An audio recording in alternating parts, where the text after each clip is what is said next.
Tim? Okay, so actually, Bill Great. jumped into some of the things that I wanted to talk about, so some of this is going to be follow-up. But Okay. He had a lot more stuff than I did. well, I started writing down once he started responding to your questions, and now I just have a big mess here, so it's hard to know where to start. But picking up on one point that Bill made, so you endorse this field metaphysic. How much of everything that you want to say about individuals depends on the acceptance of this field metaphysic view as opposed to some other sort of view? That's a good question. Well, the way I've been thinking about this myself, actually, so I'm glad somebody asked it. I think everything else I say afterwards, just about everything else I say afterwards, not everything else, but in main, broadly speaking, could be fine without the specifics of the field metaphysic. But what I think the field metaphysic does is, there's this trouble, seeing the troubled Curly. How could Spinoza have thought trees and rocks and people and dogs are properties of substance? How could he thought they were adjectival? How can they be ways that substance is acting? That's just weird. This is kind of a Curly conception here. And primarily his concern, and I don't know how accurate this is, there's been some dispute in some of the literature I've looked at here, but Descartes, at least some of the time, appears to think that modes are universals.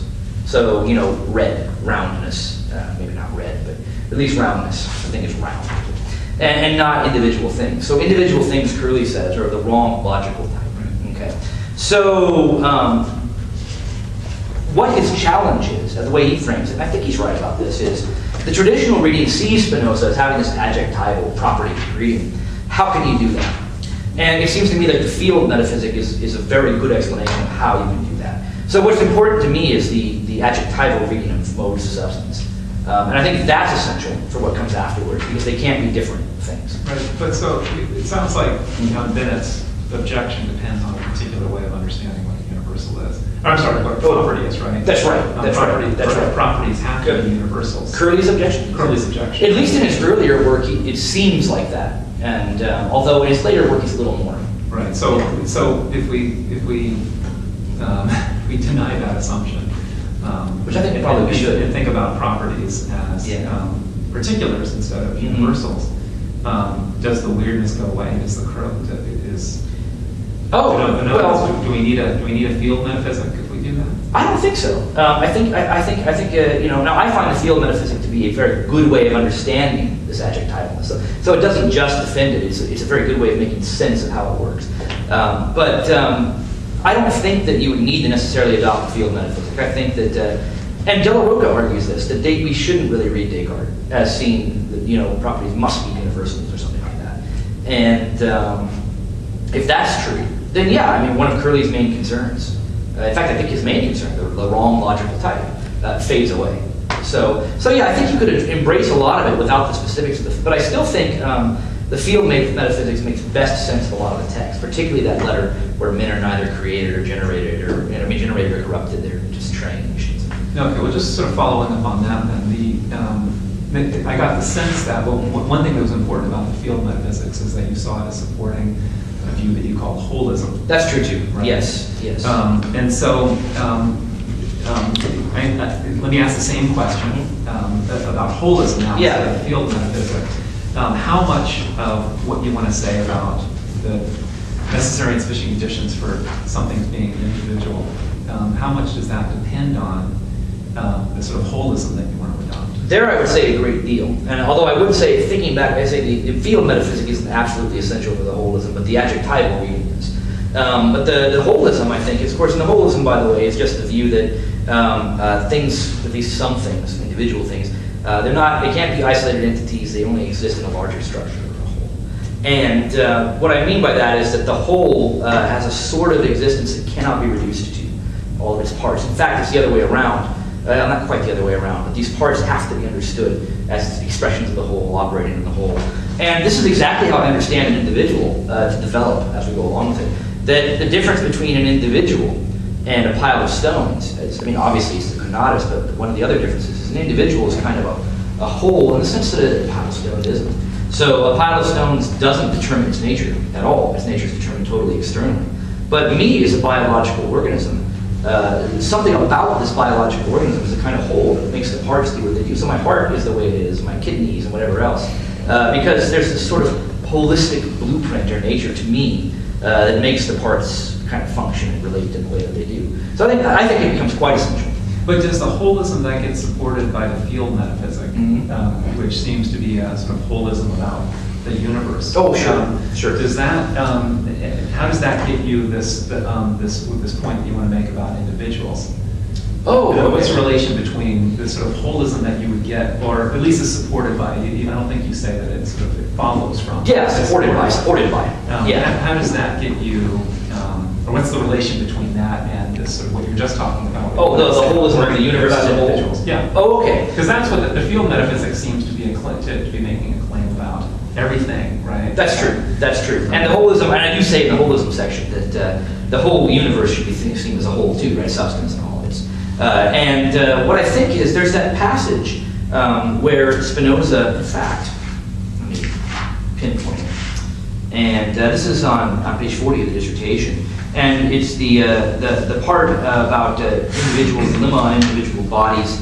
This is Ethics 2, Proposition 13, Lemma 7, Scolia from Lemma 7. Hitherto, we have conceived, this is Spinoza speaking, an individual thing composed solely of bodies distinguished from one another only by motion and rest and speed of movement.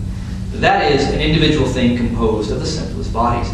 If we now conceive another individual thing, composed of several individual things of different natures, we shall find that this can be effected in many other ways, while still preserving its nature. Now, if we go on to conceive a third kind of individual thing composed of this second kind, we shall find that it can be effected in many other ways without any change in form. If we thus continue to infinity, we shall readily conceive the whole of nature as one individual whose parts, that is, all the constituent bodies, vary in infinite ways without any change in the individual as a whole.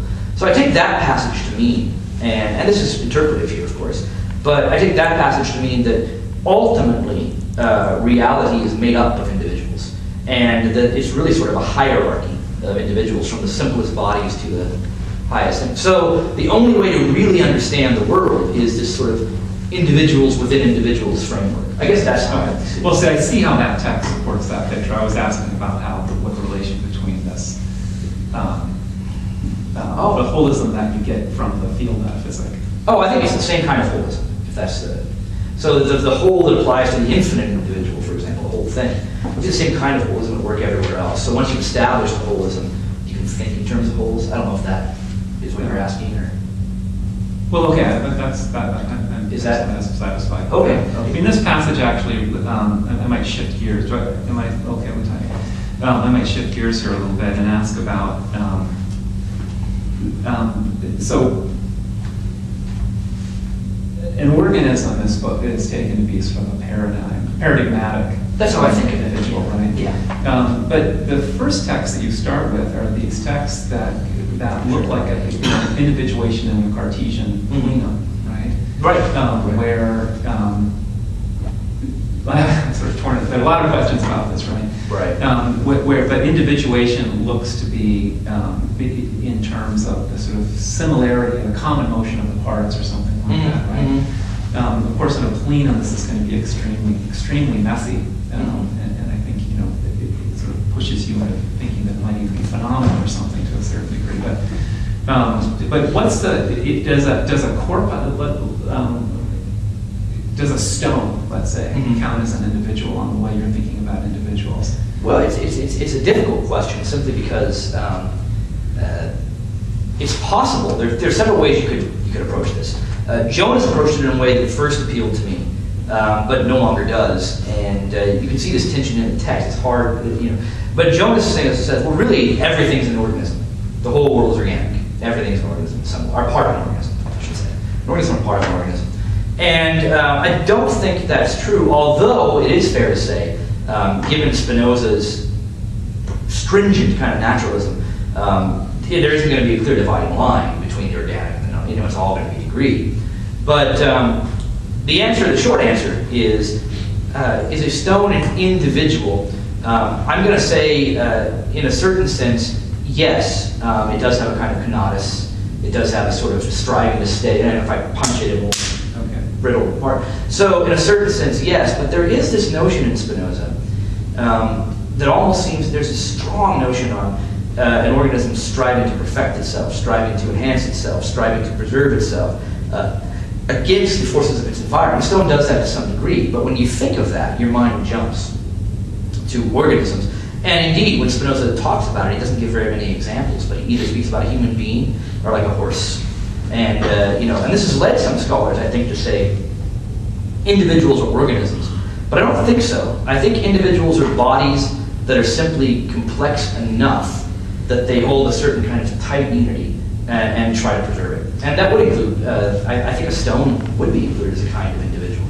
And, but, Spinoza doesn't typically think in terms of stones. Well, so you just said that in a certain sense, a stone is an individual. So is it in a kind of metaphorical sense? Oh, in a sloppy sense? Is it not? We're going to have to cut off it. Okay. Answer. Oh, okay. I think that in a very real sense, in the same sense that I'm an individual, I guess I say in a certain sense because not normally what you think of as an individual. And I think Spinoza, when he's not being totally precise, thinks the way we do about it. That it's not quite, but I think metaphysically. So is it or isn't it? Yeah, I think yes. Precise.